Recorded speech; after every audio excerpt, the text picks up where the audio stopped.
Hi guys, Richard Hine here, phenomenalfatloss.co.uk. Today what I want to do for my blog, it's a video blog today, I want to take a look at some preconceived healthy foods, branded as healthy foods here, and take a close look at if they are actually as healthy as they're made out to be.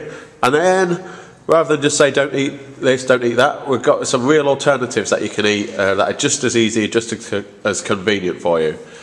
So first up, I want to just take a look at breakfast cereals. Now, I'm not a big fan of breakfast cereals. You know, they generally don't fill you up. It's just, you know, you may as well eat the cardboard box rather than the cereal inside. But if we take a look at Special K here, this is the healthy, inverted commas, option. Now, I'm not sure if my camera's going to pick it up here because it's not the best. But if we're taking a look at fat, so next time you're in the shop, you can have a look at this. Fat content of Special K. That is 1.5 grams per 30 gram serving. Now if we look at the same fat content on normal cornflakes, 0.9 grams. So that's 0.6 grams of fat less in normal cornflakes than in Special K. So that's perhaps not as healthy as you would think, when the Special K is supposed to be the healthy option.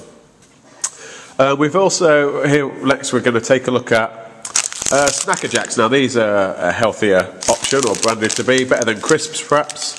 So let's take a look at these. Now we might have heard of some certain additives that are not particularly good for us. One of these being monosodium and sodium glutamate. Now, I'm not sure if you can pick that up again, my camera. Monosodium glutamate. Anyway, if you're not picking that up, that is on the ingredients list there of Snacker Jacks. Now this can cause headaches. If you have a Chinese, it's often added to Chinese food, Chinese takeaway quite a lot, and it can leave you thirsty, headaches, that kind of thing. So monosodium glutamate in Snacker Jacks. So keep an eye out for that one. Now another interesting one, as I was looking through at the supermarket at certain stuff, I just picked up, we've got hula hoops here. And then I was comparing to a well-known slimming company's healthier reduced fat option. So no artificial flavours, colours, MSG or preservatives. Now I was looking at the ingredients list, and the ingredients list is the first few: sugar, salt seasoning, sodium dicotate, blah de blah de blah. So sugar is one of the main ingredients. We all know that that's going to spike your insulin response, which causes your fat storage hormone. So we want to be avoiding sugar as much as possible, but that's one of the main ingredients. There we go, we found the ingredients. It's there. Don't know if you can read it. Probably not. Focus. So the ingredients are potato, sunflower oil, rice flour, salt, maize flour, potassium chloride. So a lot less additives than the Weight Watchers one, which is potato granules, salt and vinegar seasoning, maltodextrin, sodium diacetate, salt, sugar, corn flour, malt vinegar flavouring, blah blah blah blah. So you get the idea. Maybe less in calories, but a lot more rubbish additives. Okay, I'll fly through these so we're not going on for ages. Now this is a healthy go-ahead bar, healthy in inverted commas again.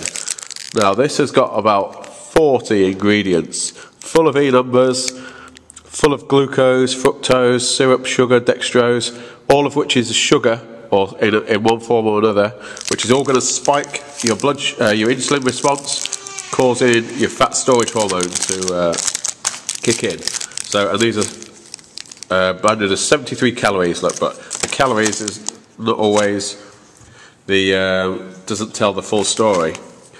Okay, next one, Diet Coke. Okay, this is 0 calories. It must be good for you. It's Diet Coke. No sugars, etc., etc. But they've got to make it taste nice. So they've got to make it drinkable. So what's in here? One of the main ingredients is aspartame.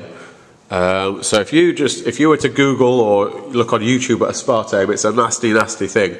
Nasty product, which I think has been banned in California, or is in the process of being banned. So Diet Coke, not very good at all. Next up, our healthy option is a Muller light yogurt. Now I noticed one day on these that this always also contains aspartame as well. You won't believe it, but yep, aspartame, fructose, one of the main ingredients there. So that's going to spike your blood sugar. Aspartame is linked with neurological disorders. So the healthy option there, again, not so healthy. So let's have a look at some alternatives. Alright, so our Go Ahead bar, full of about 40 ingredients. This is a nice alternative, a knackered apple. Now these are cold pressed, so there's nothing, no sugar, fructose to join it together. To bind it, it's just whole ingredients, and you can take a look on there, dates, oats, raisins, apples, peanuts, apple juice, almonds and walnuts. Okay, that's all it is. So that would be your better choice to your Go Ahead bar. Let me see, Muller light yogurt. Now I would always recommend a Greek yogurt. Now this is going to be nice and wholesome. It does contain fats, but good fats that helps your body circulate nutrients. If you find it a bit bland, you can always add some berries, nuts and seeds. Ooh, go lovely there. Really filling. Going to keep you fuller for longer, full of fibre, and that's a much better alternative to the aspartame-laden Muller Light. Okay, next up, our snack options. So, here's an alternative, rice cakes. Okay, so you're not going to want to go crazy on these, and they are lightly salted, but there's only one ingredient, rice, with a pinch of salt, just to give it a little bit of flavour. But if you wanted to snack on those, you could have them with, you could dip them in hummus. I've got some hummus here, which is decent for you. You could have raw butter on there, you could have almond butter, you could even have peanut butter, would be better than going for these healthy snack options here. Okay, also, what else have we got? Now, you can't go wrong, for the ultimate lazy person, carrot batons. Already chopped carrots, 50p. They're going to last you ages. You can fill up on those, they'll keep you full. You can even dip them in your hummus. You can do the same thing with not just carrots, you could use cucumber, anything you wanted to make batons. Celery, that's a nice healthy snack, easy fit in your lunchbox. And then, a good old favourite, an apple. Okay, now you don't want to go too crazy on fruit because it does contain natural sugars, which is going to may spike your blood sugar, but it's natural, so it's going to be better than the ones with additives. So yeah, apples, pears, any kind of fruit like that. Okay, and then alternative to our fizzy pop there, good old water, H2O, you can't go wrong. Alright, if you really struggle, you want to be drinking about 3 litres of water a day if you can, more if you're exercising. If you really struggle, a hint of cordial might make it a bit more palatable, but just remember that's still a sugar basically, so you want to try and avoid that if you can. But you know, if it means that you're drinking enough, it's better than being dehydrated. So there you go, there's hope that's a little insight into how you can snack a little more healthily, and just beware, read the labels, because healthy items may not always be as healthy as they are marketed to be. Richard Hine from www.phenomenalfatloss.co.uk.